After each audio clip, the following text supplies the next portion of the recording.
Assalamu alaikum. My name is Eman Khan. My roll number is BP145007. My group number is 27 and the topic is pulmonary fibrosis. Introduction. Pulmonary fibrosis is a lung disease that occurs when lung tissue becomes damaged and scarred.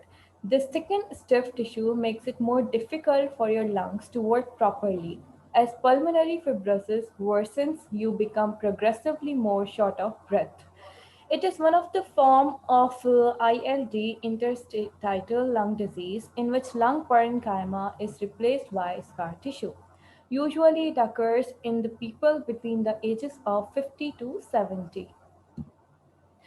Causes are workplace and medications, genetics, cigarette smoking, and different drug use. Symptoms are cough, fatigue and weakness, loss of appetite, shortness of breath, occasional chest pain, rapid weight loss. Diagnosing of pulmonary fibrosis. A series of tests will be performed to confirm diagnosis. Bronchoscopy, bronchoalveolar lavage, pulmonary function test, test for connective tissue diseases such as rheumatoid arthritis. Case study. A 58 years old male presented with shortness of breath, dry cough, fatigue, and weight loss for 2 months. He was a former smoker and had regular exposure to parakeet and poultry.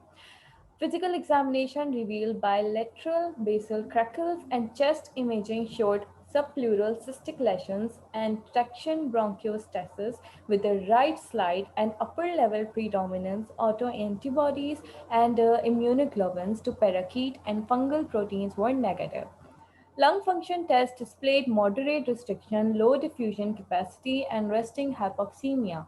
Bronchoalveolar lavage showed increased lymphocytes 28% and neutrophils 12%, and surgical lung biopsy was compatible with the pattern of usual interstitial pneumonia.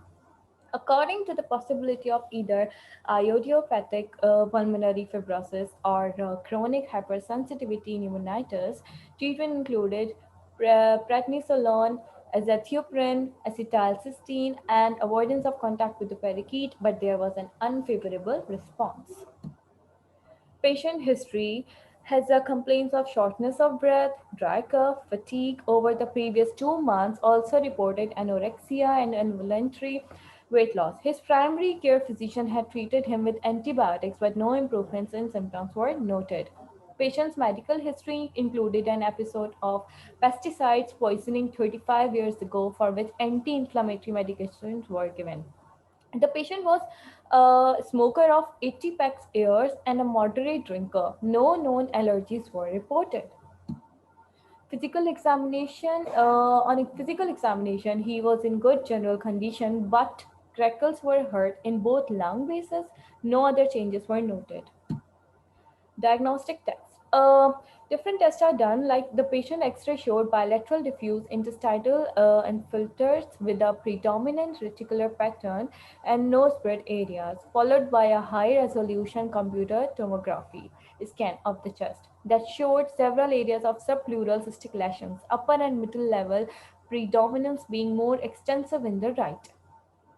The lymph node enlargement of the pulmonary artery, 3.2 centimeter in the diameter, and cardiac cavities, cardiac tests were performed, including an electrocardiogram and echocardiogram, and no other signs of cardiac disease were found.